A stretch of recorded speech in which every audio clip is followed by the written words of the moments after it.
آپ نے انصار کو سیدنا انس بن مالک رضی اللہ عنہ کے گھر جمع فرمایا۔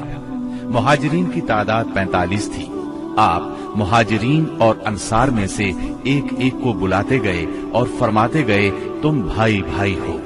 پھر ہوا یہ کہ یہ اخوت حقیقی اخوت سے بھی بڑھ گئی۔ اس موقع پر انصار نے جس فیاضی، ایثار اور میزبانی کا مظاہرہ کیا، انسانی تاریخ اس کی مثال پیش کرنے سے قاصر ہے۔ انصار نے مہاجر بھائیوں کی حیثیت مہمانوں کی نہ رہنے دی، بلکہ انہیں اپنی جائیداد اور کاروبار میں برابر کا حصے دار بنا لیا۔ اس طرح مہاجرین بہت جلد اپنے پیروں پر کھڑے ہو گئے۔ مہاجرین سے یہ انصار کی محبت ہی کا نتیجہ تھا کہ انہوں نے نبی صلی اللہ علیہ وسلم پر اپنے کھجوروں کے باغات پیش کیے کہ آپ ان باغات کو ان کے اور مہاجرین کے درمیان تقسیم کر دیں۔ آپ نے انکار فرمایا تو انصار نے مہاجرین سے کہا، آپ لوگ کام کر دیا کریں، ہم پھلوں میں آپ لوگوں کو شریک کر لیں گے۔ آپ صلی اللہ علیہ وسلم نے اس تجویز کو پسند فرمایا۔ سیدنا سعد بن ربیع رضی اللہ عنہ بڑے مالدار انصاری تھے۔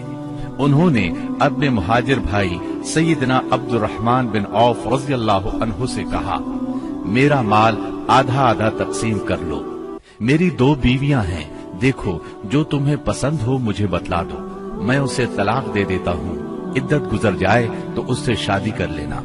یہ سن کر سیدنا عبد الرحمن بن عوف رضی اللہ عنہ نے فرمایا، اللہ آپ کے اہل اور مال میں برکت دے، مجھے آپ بازار کا راستہ بتا دیں۔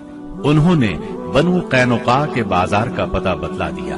یہ بازار چلے گئے، محنت مزدوری کی، واپسی پر ان کے پاس کچھ فاضل پنیر اور گھی تھا۔ پھر تھوڑے ہی دن گزرے تھے کہ انہوں نے مال بھی کمایا اور ایک انصاری عورت سے شادی بھی کی۔ مدینے میں مسلمانوں کے علاوہ 2 اور جماعتیں بھی تھیں۔ یہ دونوں جماعتیں ہر لحاظ سے مسلمانوں سے مختلف تھیں۔ ان کا عقیدہ، دین، مصلحتیں، ضروریات، جذبات اور احساسات بالکل مسلمانوں کے خلاف تھے، اور یہ دونوں جماعتیں تھیں مشرکین اور یہود کی۔ چنانچہ نبی اکرم صلی اللہ علیہ وسلم نے ایک عہد و پیمان مسلمانوں کے مابین کرایا اور ایک دوسرا عہد و پیمان مسلمانوں اور مشرکین نیز مسلمانوں اور یہود کے درمیان کرایا، اور اس بارے میں ایک تحریر بھی لکھی گئی جس کے خاص نکات یہ ہیں۔ نمبر 1، قریش اور یثرب کے مومنین و مسلمین اور ان کے ماتحت ہو کر ان کے ساتھ ملنے والے اور جہاد کرنے والے بقیہ لوگوں سے الگ ایک امت ہے۔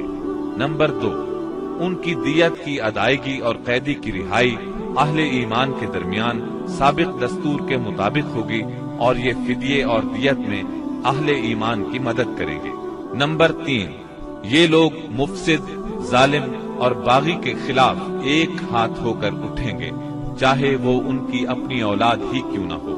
نمبر 4، کوئی مومن کسی مومن کو کافر کے بدلے قتل نہیں کرے گا اور نہ کسی مومن کے خلاف کسی کافر کی مدد کرے گا۔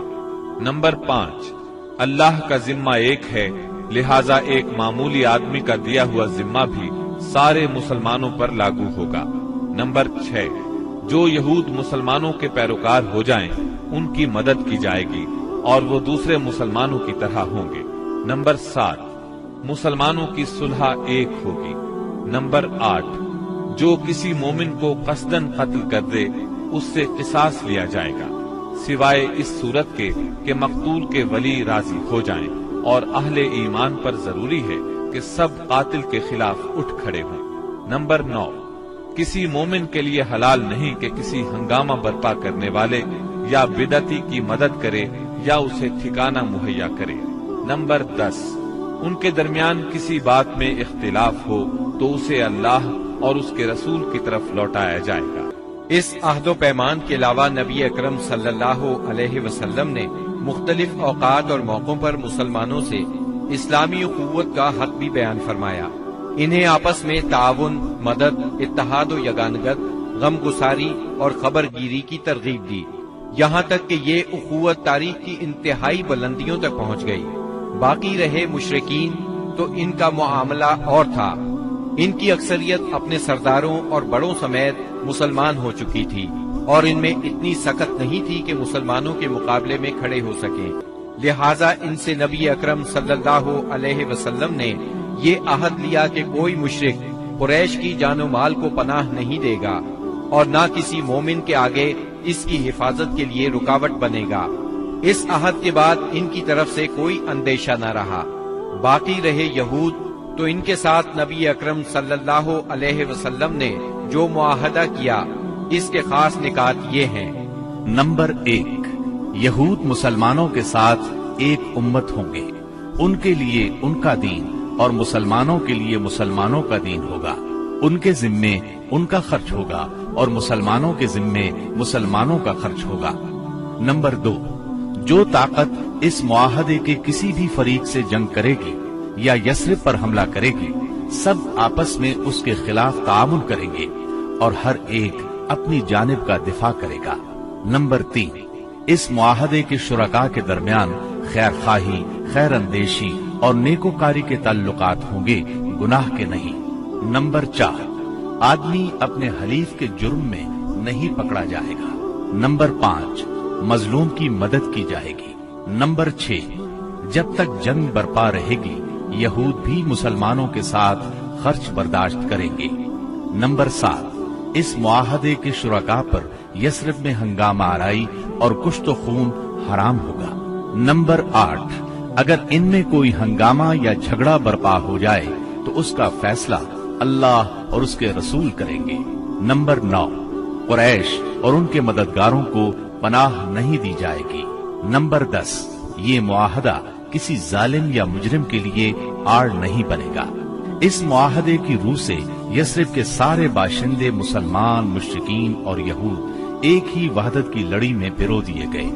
مدینہ اور اس کے اطراف کو ملا کر ایک آزاد اور خود مختار حکومت قائم ہو گئی۔ اس میں مسلمانوں کا کلمہ نافذ تھا اور اس کے سربراہ محمد صلی اللہ علیہ وسلم تھے۔ اس دوران 1 اور 2 ہجری میں کئی اہم واقعات پیش آئے، ان میں سے کچھ اس طرح ہے۔ اسی دوران میں قبلے کی تبدیلی کا حکم آیا۔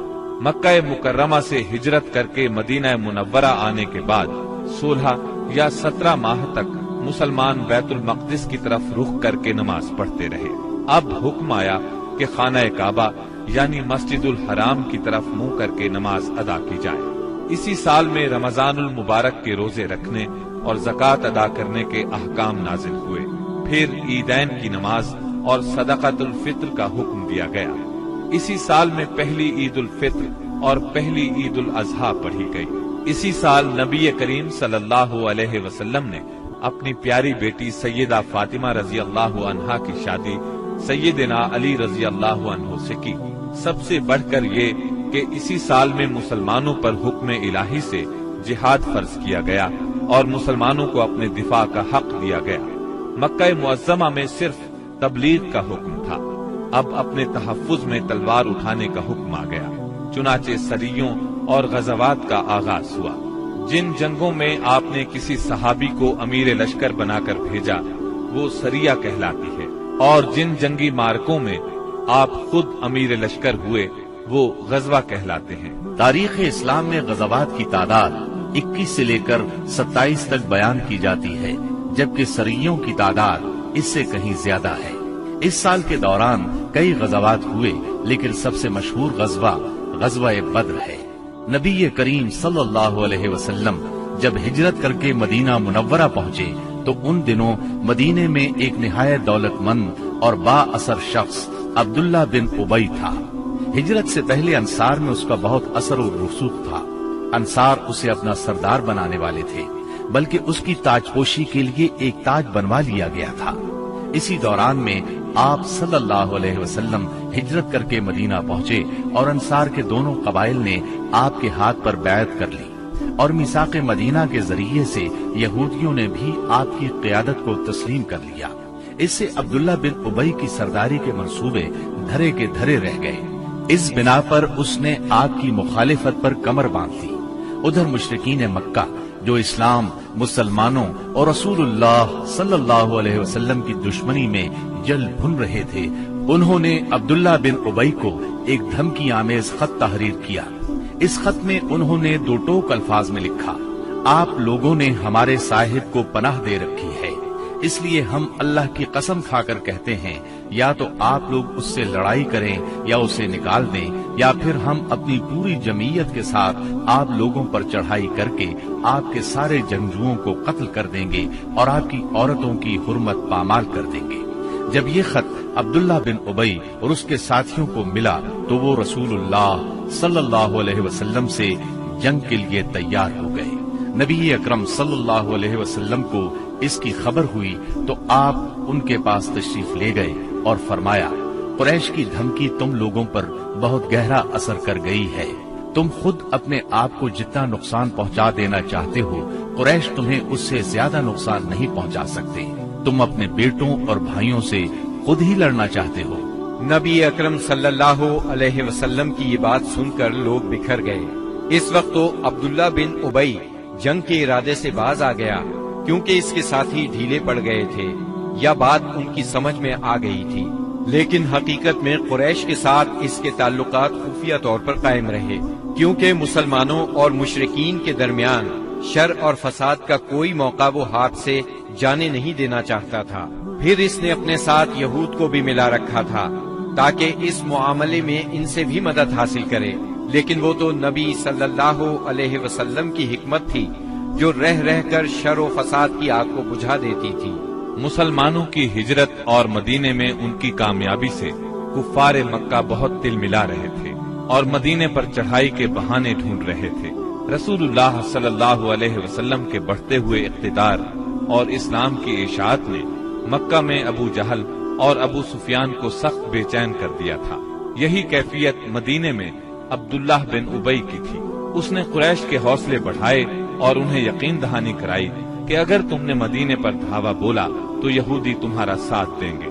مسلمان جب سے مدینہ آئے تھے خطرات بڑھتے جا رہے تھے اور ان کے سروں پر منڈلا رہے تھے۔ یہی وجہ تھی کہ مسلمانوں نے راتوں کو جاگ جاگ کر مدینے کا پہرا دیا۔ ادھر قریش نے مدینے کو تباہ و برباد کرنے کا ارادہ کر لیا۔ اس غرض کے لیے انہوں نے کئی قبائل کو اپنا ہم نوا بنا لیا۔ چنانچہ جب نبی صلی اللہ علیہ وسلم کو خبر ہوئی تو آپ نے دو تدابیر اختیار کی۔ پہلی یہ کہ قریش کی شامی تجارت بند کر دی جائے تاکہ وہ مجبور ہو کر مدینے پر حملہ آور ہونے کا ارادہ ترک کر دیں۔ دوسرے یہ کہ مدینے کے آس پاس کے قبیلوں سے امن و امان کا معاہدہ کیا جائے تاکہ قریش جنگ مسلط کریں تو انہیں غیر جانبدار رکھا جا سکے۔ جب اللہ تعالیٰ کی طرف سے جہاد اور قتال کی اجازت دی گئی تو رسول اللہ صلی اللہ علیہ وسلم نے کئی ایک سرایہ بھیجے اور غزوات میں حصہ لیا۔ ان کی مختصر تفصیل کچھ یوں ہے۔ اس سلسلے میں پہلا سریہ جو رسول اللہ صلی اللہ علیہ وسلم نے بھیجا وہ سریہ سیف البحر کہلاتا ہے۔ اسے آپ نے رمضان یکم ہجری بمطابق مارچ 623 عیسوی میں بھیجا اور اپنے چچا سیدنا حمزہ بن عبد المطلب رضی اللہ عنہ کو اس سریے کا امیر بنایا اور 30 مہاجرین کو ان کے زیر کمان شام سے آنے والے ایک قریشی قافلے کا پتہ لگانے کے لیے روانہ فرمایا۔ اس قافلے میں 300 آدمی تھے جن میں ابو جہل بھی تھا۔ مسلمان ایس کے اطراف میں ساحل سمندر کے پاس پہنچے تو قافلے کا سامنا ہو گیا اور دونوں فریق جنگ کے لیے صف آرا ہو گئے۔ قریب تھا کہ جنگ ہو جاتی لیکن قبیلہ جوہینہ کے سردار نے بیچ بچاؤ کرا دیا۔ دونوں فریق واپس چلے گئے۔ یہ اسلامی تاریخ کا پہلا سریہ اور پہلا فوجی عمل تھا۔ اس کا جھنڈا سفید تھا اور یہ اسلامی تاریخ کا پہلا جھنڈا تھا۔ اس کے علم بردار سیدنا ابو مرثد کناز بن حسین غنوی رضی اللہ عنہ تھے۔ اس کے بعد پے در پے سریے روانہ کیے گئے۔ چنانچہ شوال یکم ہجری میں سیدنا عبیدہ بن حارث رضی اللہ عنہ کو 60 مہاجرین کے ساتھ بطن رابغ کی وادی میں بھیجا گیا۔ وہاں ابو سفیان سے سامنا ہوا جو 200 آدمیوں کے ساتھ تھا۔ دونوں طرف سے تیر چلے لیکن جنگ نہ ہوئی۔ پھر ذی قعد یکم ہجری میں سیدنا سعد بن ابی وقاص رضی اللہ عنہ کو 20 مہاجرین کے ساتھ خرار کی طرف بھیجا گیا جو کہ جوفا کے قریب ایک مقام ہے، لیکن ان کا کسی سے سامنا نہ ہوا۔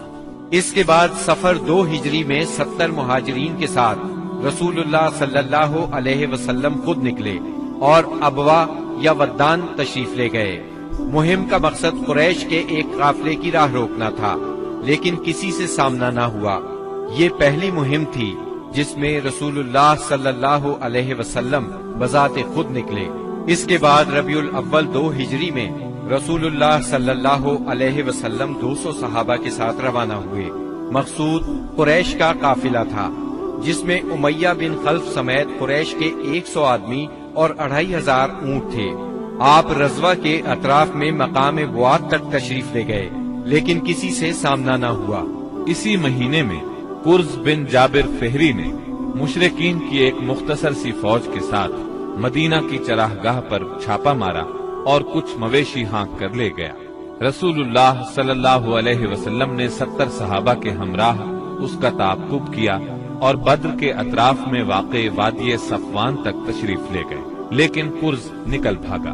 اسی واقعے کو بعض لوگ غزوہ بدر اولا بھی کہتے ہیں۔ اس کے بعد آپ جمادی الاولا یا جمادی الاخری 2 ہجری میں 150 یا 200 مہاجرین کے ساتھ ذوالعشیرہ تک تشریف لے گئے۔ مقصود قریش کے ایک قافلے کو روکنا تھا جو ملک شام جا رہا تھا، لیکن آپ کے پہنچنے سے پہلے وہ جا چکا تھا۔ اس سفر میں آپ نے بنو مدلج اور ان کے حلیف بنو زمرہ سے جنگ نہ کرنے کا معاہدہ کیا۔ پھر رجب 2 ہجری میں نبی اکرم صلی اللہ علیہ وسلم نے سیدنا عبداللہ بن جہش اسدی رضی اللہ عنہ کو 12 مہاجرین کے ساتھ مکہ اور طائف کے درمیان ایک مقام نخلہ کی طرف روانہ کیا۔ مقصد یہ تھا کہ وہ قریش کے ایک قافلے کی خبر لائیں، مگر ان لوگوں نے قافلے پر حملہ کر کے عمر بن حضرمی کو قتل اور عبداللہ بن مغیرہ کے بیٹے عثمان اور مغیرہ کے غلام حکیم بن کیسان کو قید کر لیا اور قافلے کو ہانک لائے۔ ان کے ایسا کرنے پر آپ ان سے ناراض ہوئے، چنانچہ قیدیوں کو چھوڑ دیا گیا اور مقتول کا خون بہا ادا کیا گیا۔ یہ واقعہ رجب کی آخری تاریخ کو پیش آیا تھا، اس لیے مشرکین نے شور مچایا کہ مسلمانوں نے حرام مہینے کی حرمت پامال کر ڈالی۔ اس پر سورہ بقرہ کی آیت 217 نازل ہوئی۔ لوگ آپ سے حرام مہینے میں لڑائی کے بارے میں پوچھتے ہیں، آپ کہہ دیجئے اس میں جنگ کرنا بڑا گناہ ہے، اور اللہ کی راہ سے روکنا اور اس کے ساتھ کفر کرنا، مسجد حرام سے روکنا اور اس کے باشندوں کو وہاں سے نکالنا، یہ سب اللہ کے نزدیک اور زیادہ بڑا جرم ہے اور فتنہ قتل سے بڑھ کر ہے۔ یہ تھی جنگی نقل و حرکت جو مدینہ منورہ اور اس کے اطراف کے امن کی حفاظت کے لیے نبی صلی اللہ علیہ وسلم اور مسلمانوں نے قائم کر رکھی تھی۔ اس سے قریش کو یہ بتلانا بھی مقصود تھا کہ اگر وہ اپنے شر سے باز نہ آئے تو انجام برا ہوگا، لیکن وہ اپنی خودسری اور تکبر میں بڑھتے ہی چلے گئے۔ چنانچہ بدر کے میدان میں انہوں نے اس کی سزا پا لی اور